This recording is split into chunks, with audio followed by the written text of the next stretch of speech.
Chers amis, je tenais à vous souhaiter un très chaleureux Shabbat Shalom depuis Yerushalayim, Aïra Kodesh, la ville sainte. On a deux parachiotes cette semaine, ce Shabbat qui est Rosh Chodesh Av. Ce sont deux parachiotes longues, ça fera en tout 244 versets, c'est extrêmement long, donc il faut prendre un Shayar Tzibour qui va lire relativement vite la Torah pour pas qu'on s'endort au milieu.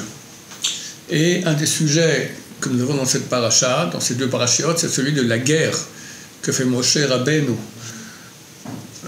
contre les Midianites sous les ordres de Dieu. Dieu lui dit, va venger Béné Israël par rapport à ce qu'ont fait les Midianites. Qu'est-ce qu'ils ont fait? Ils ont envoyé leurs filles pour faire pécher les jeunes gens du peuple d'Israël et aussi leur faire la voie d'Azara, la voie de Péor. Et après, Achar Teasef El Amecha. Après, tu rejoindras ton peuple, ça veut dire que tu vas mourir. Et Moshe Rabbeinu n'a pas hésité, sachant qu'après cette guerre il devait mourir, n'a pas hésité à immédiatement envoyer Elazar Ben Aaron à Cohen partir en guerre contre les Midianites. Baruch Hashem, c'était une victoire totale, sans aucun mort, sans aucun blessé. La Gemara dans le traité Rosh Hashanah, page 25, raconte que lorsque Shmuel, le prophète Shmuel, il a admonesté, il a parlé durement au peuple d'Israël parce qu'il avait demandé un roi, il a dit ok, je vous donne un roi, mais regardez tous les bienfaits qu'Hachem vous a fait. On était en Égypte et Dieu a envoyé Moshe et Aaron. Après, on est venu en terre d'Israël, on a été persécuté par des peuples voisins et Dieu m'a envoyé moi-même, Shmuel, il a envoyé aussi Bedan, Yerubaal, Yiftach. Alors Yiftach on connaît, Shmuel aussi, mais c'est qui ce Bedan et ce Yerubaal? Alors la Gemara dit Yerubaal c'est Gidon, parce qu'il est parti se battre contre les Midianites, dont le dieu c'était Baal, et Bedan c'est Shimshon qui venait de la tribu de Dan. La Gemara dit regarde comment Shmuel, il a pris d'un côté, il a cité 6 personnes en tout, 3 qui étaient les personnes les plus importantes de l'histoire, Moshe, Aaron et Shmuel, et 3 qui étaient les dirigeants les plus légers qu'a connu le peuple d'Israël, Shimshon, Yiftach et Gidon. Pour te dire que du moment que quelqu'un devient un dirigeant d'Israël, on parle d'un dirigeant religieux, bien sûr, un sage, alors même s'il est petit, il est à nos yeux aussi grand que Moshe, Aaron et Shmuel. Un des grands kabbalistes qui vivait il y a environ 400 ans, Rabbi Shimshon Mestropolai, énorme, il dit c'est un secret de Kabbalah extraordinaire que je vous dévoile.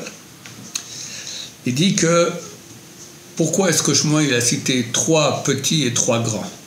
Parce qu'en fait il y a une relation entre ces 3 grands et ces 3 petits. Chacun des petits est en fait la réincarnation d'un des grands. Aaron est revenu en Gilgoul dans Shimshon. Shimshon était un nazir, il ne pouvait pas boire de vin. Le Kohen Gadol non plus, Aaron ne pouvait pas boire de vin. Shmuel, il est revenu dans Yiftach. Et Moshe est revenu dans Gidon.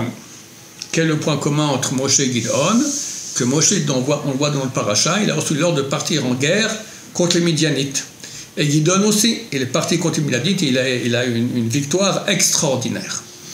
Et le Rav Shimshon Mestropolai fait une remarque ici, dans le texte, il dit c'est écrit Nekom Nikmat Bnei Israël Met Midianim. Dieu dit à Moshe, venge les Bnei Israël de ce que leur ont fait les Midianites.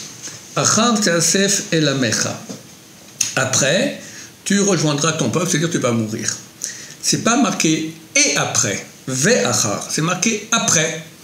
Alors si on veut dire vraiment, d'après le sens simple, c'est du genre, tu vas venger Béné Israël des Midianites après que tu seras mort.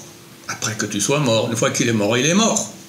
Eh bien, dit Rav Shimshon Mestropolai, il est revenu en Gilgoul dans Gidon, comme le suggère la Gemara ne dit pas Gilgoul, mais dit qu'il y a un rapport entre Gidon et Moshe. Et là, il est parti en guerre contre les Midianites et il a vraiment gagné. C'est à l'époque de Moshe, il y a eu une guerre, mais bon, c'était pas la grande guerre. La grande guerre contre les Midianites, vous voyez, cette grande victoire, c'était à l'époque de Gidon.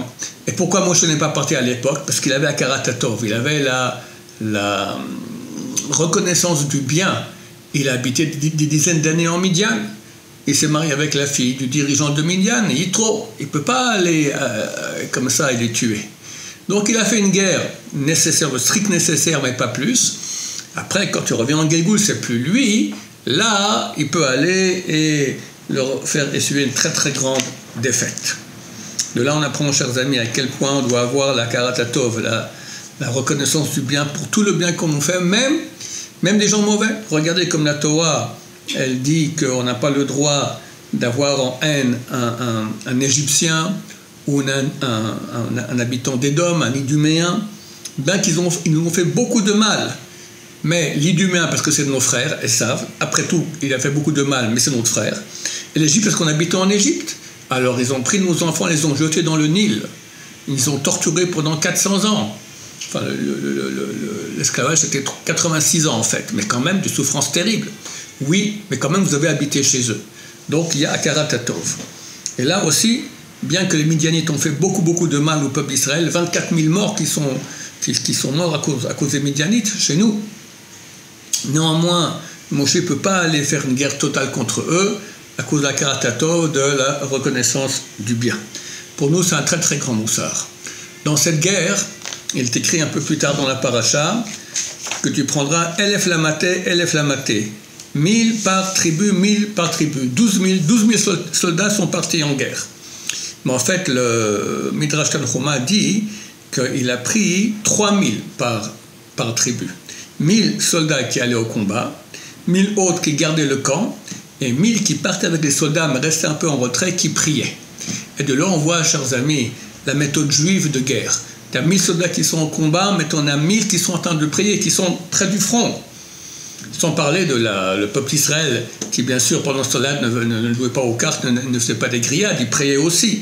Mais 1000 spéciaux destinés à la prière, parce que c'est ça le critère de la victoire du peuple d'Israël. C'est uniquement si Dieu nous aide. Et Dieu nous aide si on prie à Dieu, si on étudie la Torah à Dieu, si on est sanctifié, on est proche de Dieu.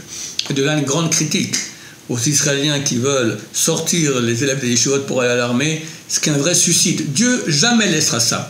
On a résisté aux Grecs, aux Romains, aux Byzantins, à l'Inquisition, au Tsar, au KGB. On résistera aussi aux sionistes anti-religieux. J'ai aucun doute là-dessus. Dieu nous protégera. Mais il faut leur faire comprendre, regardez un peu plus loin que le bout de votre nez. C'est pas depuis 77 ans qu'on a une armée et qu'on gagne parce qu'on est beau, grand et fort. On a un peuple qui a 3000 ans. On a vécu en exil. On a survécu à tous nos ennemis. Grâce à quoi? On n'avait pas d'armée. Comme c'est écrit clairement dans la Gemara, traité Makot, page 10, grâce à l'étude de Torah, grâce à la prière. C'est ça le critère de victoire du peuple d'Israël. Il faut expliquer ça. Hélas, beaucoup de Français sont des grands sionistes, Baruch Hashem, mais ils sont amoureux de l'armée, et pour eux, l'armée passe avant la yeshiva. Extrêmement grave erreur, extrêmement grave erreur. On n'est pas un peuple d'armée, on est un peuple d'armée de Dieu. De Baruch Yeshivot, c'est eux les grands commandos, c'est eux les grands critères de la victoire. Il faut beaucoup en parler pour que nos frères comprennent comment fonctionne le peuple d'Israël et arrêtent de vouloir sortir les Baruch Yeshivot des Yeshivot. Si ça arriverait, ça n'arrivera pas, mais si ça arriverait, ça serait la fin totale, irrémédiable du peuple d'Israël, à Dieu ne plaise. D'ailleurs, nos ennemis ont très bien compris ça parce que de tout temps, ils sont battus pour cela. Ils savaient que c'était grâce à ça que le peuple d'Israël continuait à survivre. Et c'est aujourd'hui, grâce à cela aussi, que nous continuons à survivre. Je vous souhaite à tous un Shabbat Shalom, plein de bonheur, plein de proximité d'Hachem, plein de Torah. Et bien, Hachem, que nous avons la Géoula, Berachamim, Shabbat Shalom.